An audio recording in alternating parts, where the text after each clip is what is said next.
Talking Heads podcast live from Pattaya, Thailand with your host, Dave D. And welcome, yes, it's Friday afternoon down here in Pattaya, Thailand, and of course in the studio, as per normal, what can I say, Dave Buckley, welcome to the studio again.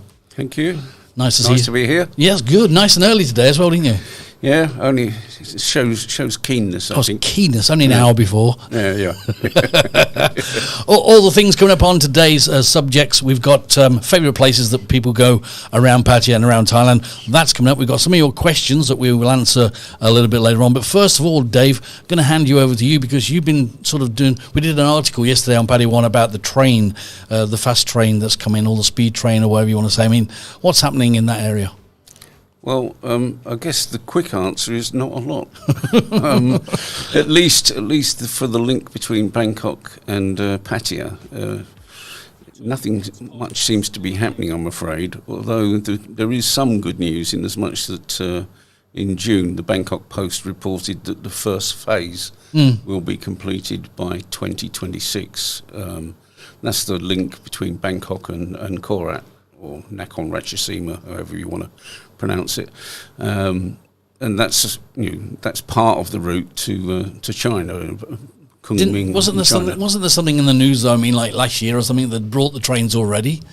Maybe they brought the trains, but they've got to have a track to put it on. I was going to say, would help. Can't just stick them in a siding and say, "Come and have a look." No, I mean the thing is that this high-speed train has been around as a subject since late 2010. So we're already 13 years into talking about it. And sounds about right. Yeah, well, yeah, things do move smoothly. Smoothly? Move slowly. Yeah. I meant to say slowly. Slowly. Yeah, they have a habit of going slowly here, but it is predicted now that the link to Pattaya may be completed by 2029, which is still 6 years away, and I think it still needs a final sign-off by the government. Once we know who the government is, so it's not making the sort of progress that I hoped when I first heard about it. Let's put it that way. So, I mean, 13 years in talking and debating and things like this. I mean, the first stage is what? From where? Bangkok to where, do you say? Korat? It's Korat, yeah. Korat's going to be the first stage. Have they started to do anything yet? I believe they have. As I say, if they're going to complete by 2026, you'd like to think that they started somewhere. Yeah, I believe they have. But we know that money can run out. Such projects such as these tend to go up in cost exponentially. So whether the southern element of it will be complete or not is, I guess, open to debate. But I do believe that my understanding was when this was first talked about, it was partly because China wanted to have access to the eastern seaboard ports. And if that was the goal, then it should still be happening. But it's a bit of an if, but a maybe, I guess. So, I mean, what if they get this high-speed train going? I mean, how long did they say how long it takes for... Are they going to do Bangkok to Pattaya, or would you imagine as well, yes? Yeah, I mean, the projection is that it'll take about 45 minutes to do the journey, which is incredible, given that currently the train service between Pattaya and Bangkok takes just under 4 hours. Is it 4 hours? I was going to say, how long is it? I mean, it's surprising, isn't it? Because on buses and that, how long it takes on a bus. And I mean, train, you would have thought that the train would have been a bit quicker than 4 hours, though. Yeah, I don't know what, maybe it's cattle on the line or something. I don't know what holds it up. I mean, I was going to say, the rolling stock doesn't look the absolute sort of apex of rail carriages, but was there any sort of like a debate or any sort of like thing mentioned about ticket costs or anything like that? Did they come up at any stage? This to me is I mean, as I say, I was a bit of a fan when I first heard about this, and I thought it would do a heck of a lot for Pattaya, and probably result in many Bangkokians wishing to live in Pattaya and travel to Bangkok for their jobs, because they could do the journey in less than an hour. But what I didn't sort of really factor in at the time, and I do now, is that the cost of the ticket could be the be all and end all. Well, it's going to be the break, isn't it? I mean, that's if I've seen mentioned on the internet that it might be 500 baht, but I don't know whether that's one way, how accurate that is. Say it's not one way. Say it is one way, and it's 1,000 to do the return journey. Well, if you're commuting into Bangkok 5 days a week, I mean, the maths is fairly easy. It's 5,000 a week, baht just a week. 5,000, 20,000 a month just to get to Bangkok and back from Pattaya. 20,000 a month out of not particularly high earnings. So if they can get the fare right, then I think the high-speed rail link will be very good news for But Pattaya. when you add it up, I mean, getting from Pattaya to Bangkok at the moment, a couple of ways of getting there, of course, is the minibus that you can get in, and there's a few people in the minibus. You pay 150, you get on the minibus, and they'll take you to Bangkok, and you share in the minibus between everybody, so that's like 150 a piece. You've got the bus. If you want to take the bus, I don't know the price of the bus. Probably you guys out there do. Do you know the price of the bus? No, I don't know. I don't know the price of the bus from let's have a few hundred baht or whatever it is. Like you said, the train, taking 4 hours from Pattaya to Bangkok. Is that going via China? I mean, what's it doing? Why is it taking so long? But the high-speed train could be a good thing, because you imagine in Bangkok, you've got the BTS in Bangkok, yeah? Right, so you can take tuk-tuks, you can take taxis, you can take motorbike taxis, you can do all that, but you jump on the BTS in Bangkok and you can get from A to B, the next stop, 25 baht, 50 baht, 75 baht, whatever. I mean, it's going to be a good thing if they can get this high-speed rail link working and cheap enough.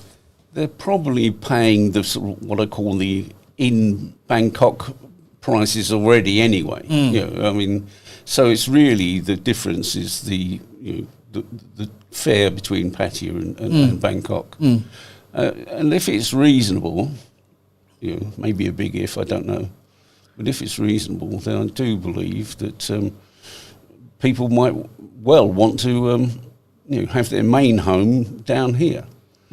The other, sorry, I lost my train of thought there. The other thing I did want to mention actually was that I'm sort of basing these figures on travelling up to Bangkok 5 days a week. But since our good old mate COVID came along, I do wonder whether people are working from home more and maybe going into the office 1 or 2 days.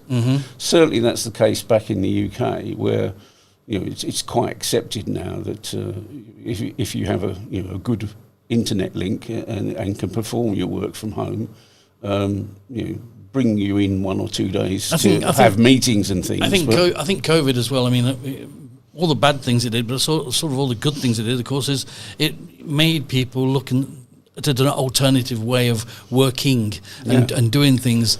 And I would imagine a lot of people that work in Bangkok, and can live in Pattaya, if the high-speed link came, it's going to make things a lot easier, which is just the same as in the UK. Of course, you can be living in Leicester, for example, and you can work in London, it's the same thing. Where I call home in the UK is Peterborough, which is about, I think, 87 miles away from London, and the high-speed train link between Peterborough and London takes about 50 minutes. And sure, why not live there? What is the price of that, Dave? Do you know the price of the ticket in the UK? An annual season ticket between Peterborough and London on fast trains, stress that because there are slow ones that are cheaper. On fast trains, it's £9,272, which is about 416,000 baht. Per year? Per year. Wow. Yeah, it's a lot of money. So it's not cheap, is it? No. So and that's on the fast train? That's on the fast train. The slower train is 1,400 a year cheaper. So you can pay by instalments on the slow train, yeah? Well, actually, most people, tended to take a bank loan or even better, ask their employers for a season ticket loan. True. Which they'd pay back, but without interest, they'd pay back at every month out of their salary. All right, stay with us. We'll come back right after this. AX Media. Our team of creatives, designers and developers collaborate closely to produce visually stunning and captivating digital experiences. Our team is carefully structured to deliver exceptional, personalized and inventive digital solutions from the initial idea to the final product launch. Talking Heads podcast live from Pattaya, Thailand with your host Dave D. Back again in the studio with me and Dave Buckley, talking about the high-speed train that's coming all the way from Bangkok down to Pattaya and Korat and all over the place. Do we know exactly where it's going to go, all the different places? Well, I believe it's going, the southern part of it goes to Trat, on the Cambodian border. And the northern part should end up in China with this place called Kunming, which I know nothing about. So it's going to go. It's going to open up a lot of doors, isn't it? That? Oh yeah. I mean, my wife is from Korat, where the first link is going to, and before I met her, she'd never been on a train. She claims, which I find a bit hard to believe. But anyway, if it takes 4 hours between Pattaya and Bangkok, I can understand why she wouldn't jump on a train. I mean, you can drive it in half the time. It's going to be pretty useful. Of course, well, the one thing that came up in the last show, we had a lot of questions on the talkie was about the different prices in taxi fares. As we spoke in the last show, somebody messaged me and said they can get from Pattaya to Bangkok for 900 baht, including the tolls. Which I thought was pretty well cheap, because you can see them normally around about 1,000, 1,200. Yes. Yeah, and then of course how long's a piece of string, really? And then you start to sit in the pretty cars and all that, and then the price goes up and up and up and up. But if that comes into force, I think that's going to be at the right price. It's going to be pretty cool for a lot of people. That's the key thing. The key thing, the price. Yeah, I mean, if it is 1,000 baht a day for a return fare, I think that's an offer that many times will refuse. Yeah, I think so. I think so too. I think that will have a lot of appeal. I think so too. It's a lot to lose out of it. I mean, I've got a figure here for the average wage in Bangkok, and it's just less than 1.5 million a year, which is about 33,000 pounds. So to lose a chunk of that every month, just on travel. I think it's an offer that they will refuse. But if they are only travelling up 1 or 2 days, then it becomes more affordable. I think what's happening now is that the weekends. I mean, we know down in Pattaya that a lot of Bangkokians come down into Pattaya the weekend, and they spend a lot of time down here, and they go to the beaches and they have great times and go to all the eateries and have a relaxing time. But of course, what we're finding on the chats is that many people from Bangkok are now finding a second home down here, in the way of renting a cheaper place to stay here and do their work. Yeah, there's always been an element of that. I mean, developers of condominium blocks, I wouldn't say rely totally on it, but they certainly rely a little bit on Bangkokians wanting a second home. Well, but I think this train, with the right fair price, could become their first home.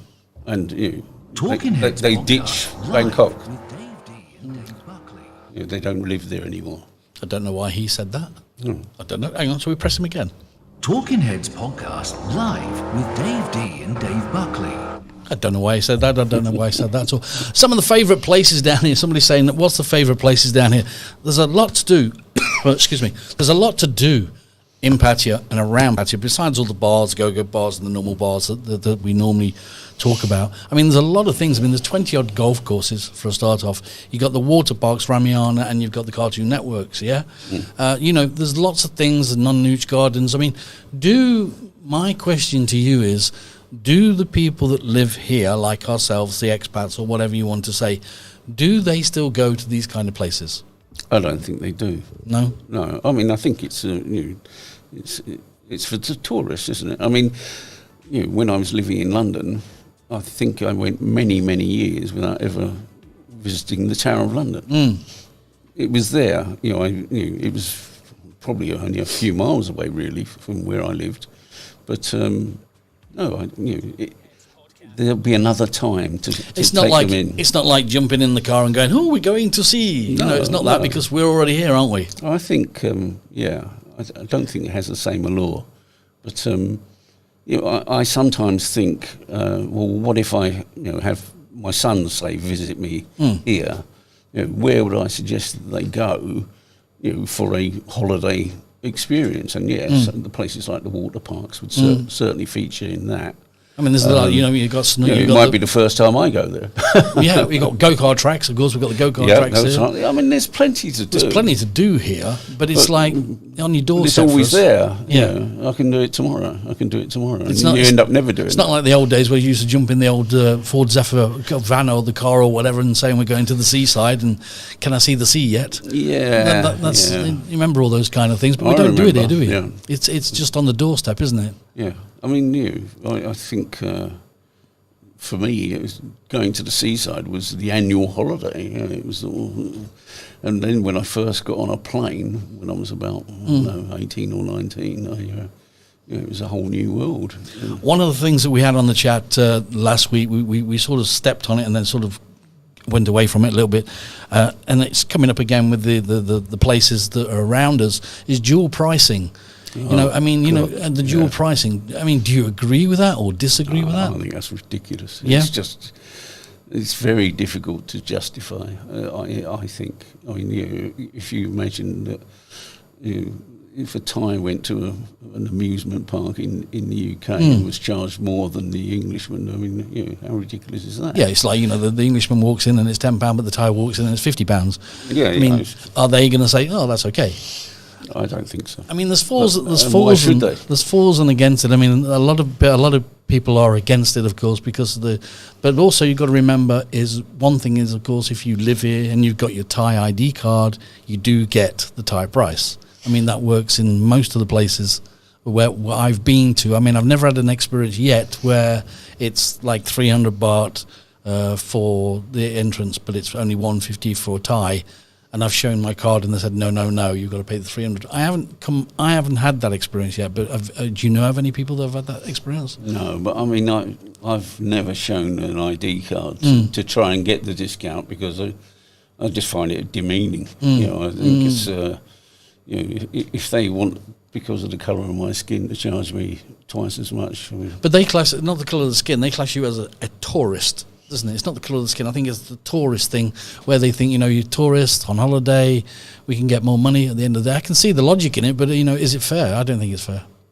No, I mean, I can't see it on any level that it can be justified. Sorry. Okay, well, there you go. We'd like to have your opinions on that, guys. You can send us messages through, of course, so you can get us down at talkingheadspodcast.live and send us messages on that one. Okay.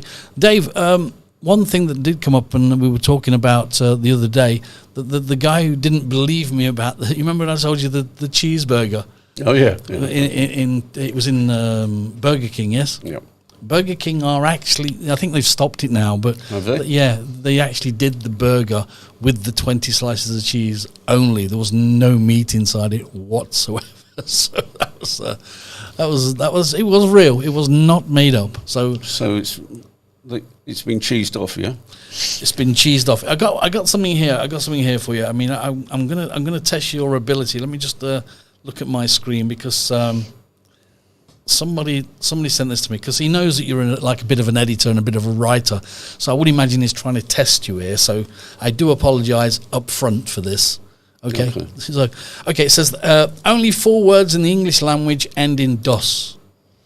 D-O-U-S. Am I saying that right? Yeah. Right, so only 4 words in the English language end in dos, yes, D-O-U-S. Your pronunciation was tremendous. Was it? Oh, thank you very much. That's not one bad, of them. Not bad for it. That's one of them. What, tremendous? Tremendous. Oh, okay, all right. Okay, cocky, man. Yeah, sorry. That was bordering on horrendous. So horrendous and... Tremendous, as I've said. Okay, horrendous and tremendous. I think stupendous was another one. Stupendous, yeah, I go with that one. And there's one more. There's 4. It says there's only 4 in the English language that end in dos. Which I'm struggling for the 4th. And I bet it's one of the easiest ones. If I give you a clue, go on then. Chemicals. Oh, hazardous. Hazardous. Oh, yeah. Hazardous is the 4th one. In I should have got that first, really. That's what it says. But I was too busy trying to make a very bad joke. Huh? I was too busy making a bad joke out of tremendous. You was thinking of it, yeah. Mm. If you're in Pattaya and you're coming down here for the first time, I mean, if you was at the airport, let's just say you're at the airport, Dave, and the person steps off the plane, comes through the airport, never been here to Pattaya or to Thailand ever again, what is one of the things that you would say to him in the way of giving him some advice? If I said to you, hey, Dave, what's your advice? You've been here X amount of years, 20 years or whatever. What's your advice when I come to Thailand?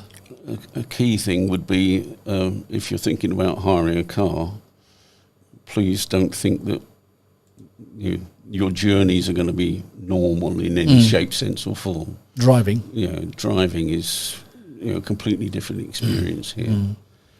Of course, not everyone will hire a car, so... it's a bit like the wacky races, isn't it? Yeah, I mean, when I first saw motorbikes coming down the wrong side of the road because they couldn't be bothered to wait to make the right turn, I thought, oh, hang on. It's amazing. Be careful. It's here. amazing though, Dave, isn't it? I mean, and I drive and you drive, and it's amazing the amount of people that are on motorbikes that don't look. They never look behind them. They never look to the left or the right or anything. They just come straight out of a side street, and then they just hope for the best. I mean, it really is a wing and a prayer, isn't it? It is a danger, to drive here. I think I'm getting used to it now, but maybe I'll never totally get used to it. As regards other advice, the other thing would be the first price is very rarely the real price, on anything that you're buying. I was out literally yesterday looking at Manchester United's replica shirts that probably haven't got anything to do with Manchester United, but we won't go into that. And within a split second of turning my nose up at the 550 price tag, it immediately came down to 500. And I'm sure if I'd hung around a bit longer, 450, 400, 450, 400. Yeah, never. I mean, so the first as price. I say, the first price is very rarely the price. Obviously, you don't sit in a restaurant and start haggling for an extra 50 baht off your steak. You could try, but I don't think you'd get very far. Get out. But certainly in sort of bartering situations, cling on for the best. Pretend to walk away, even if you really are quite interested. That would be another bit of advice. One of the advices that I would give, if somebody came to Thailand and got off the plane and walked, is to basically think. A lot of people, I tend to think, when people come here, they're sort of like, it's like blasé. They just no, and they don't sort of think about what's really taking place, and sometimes that can and also it can land them in trouble very quick, because you got to remember, this is Thailand. It's not the UK. It's not Australia, Germany, and it's a totally different law here, and the way people react here. So, the things where they would probably, blow up in 5 seconds over something, they need to take a deep breath and relax and sort of pull back. Was it Jai Yen Yen, have a cool heart? Yeah. I mean, you've got to remember, and it is a source of annoyance sometimes, but you've got to remember, this is not our country. Yeah. When all is said and done, we need to conform to how things are done here. I mean, a personal niggle is not, when we've just been through it, not being able to drink on Buddha days. Now, but it is, it's Thailand. It's not the UK. It's not, we're not going to have a riot if people aren't allowed to drink. But I think the the drinking thing is, you've got to appreciate that this is the law, this is the way it is, and it's a holy days, and that's it. Yeah. I understand that. What about the trying at the moment? Of course, one of the things they're trying to do with Pattaya and a couple of other places is to get the 24/7 back. That Bangkok used to be the city that never sleeps. 24/7, it was open. You can go anywhere you like and do whatever you want. Now they're trying to bring that back in for Pattaya and other places. Do you think that will come back in, or do you think that will be a no-no? I don't think it will come back in. I do think that it would help attract more tourists. But whether they're, very snobby thing to say, but whether the type of tourist that you want is another matter, because, people who want to get lashed and drink all night, in my youth I might have been able to do that, but I certainly can't now. And I think it doesn't worry me that you've got to pack up at midnight or whatever it is. But I mean, for you it doesn't worry you, and for me, it doesn't really worry me too much now. But for the younger generation that are coming over here, the 18, the 19-year-old lads and whatever who want to come over, they want to come over and they want to go out and they want to get lashed and they want to party and they want to carry on till 4 or 5 or 6 o'clock in the morning. But you can understand that. This isn't Ibiza, mate. It is Thailand, and you've just got to go with the flow. And if you don't like the idea, then don't come. But if they open up the 24/7, then they will like the idea. Yeah, I guess so. Then they're gonna love it. But then we're back to the price of the airfares, mate. Then we're back to which we debated the other day. Yeah, there's a lot of things that come into the equation when you're thinking about getting on a holiday to Thailand. I mean, if you're over in the UK and you look at holidays and you think, oh, all right, let's have a look, go on holiday. Where are we going? Oh, let's go to Thailand. And you look at the price of the flights. You go, wow. Like we said before, 1,000 plus, and you look at Spain and it goes £295. You think, so there's a lot of fors and against. I don't know about other countries. I mean, I'm sure in other countries they've got the same problems. I think Thailand has been through what I call its backpacker phase. It's, in the early part of the century, it was, when the films like The Beach came out. Sure. It was... Oh, let's go to Thailand. Let's go to Thailand. It looks exotic and different and cheap and cheerful. But I think we've got through that phase now, and I think the tourists, there may be kids who want to come, but I think my understanding is that Pattaya is more keen, let's say, to attract families than young lagerlouts. Yeah, I mean they've been trying to change. I mean over the last year, as we know, they've been trying to change the face of Pattaya in the way of, like you said, do Balai Pier, walking street, taking all the signs down, make it all nice and clean now, and cleaning up. I mean, do you think this is we had a debate about this on another show actually. My idea was, when I was talking to the guy, was like if you go in Holland and places like, you've got a segregated place where you can go for all the go-go bars and that, and they're in one place, not all spread over the places, just like a one place. It's this and it's out the way and it's there. I mean, do you think that would be good of Pattaya if they wanted to make it a family-friendly place instead of everything spread everywhere? If it was in just one place, I think I don't see any downside to it being in one place. We've probably all heard rumours about whether between Beach Road and Second Road, bars will be discouraged, let's say, and that would affect a lot of businesses. There's no doubt about that. But if you want to move these businesses out, you've got to find somewhere for them to go. Sure, and that isn't going to happen overnight. No. So I think the family-oriented bit will happen, but not in the immediate future. No, and it's going to be a little bit of a time before they tidy everything. Like we said, still getting the infrastructure right is one of the big things. I mean, we know that every time it rains down here, you need a canoe. It doesn't matter how many drains they put in, you still need a canoe. I mean, it just happens, doesn't it?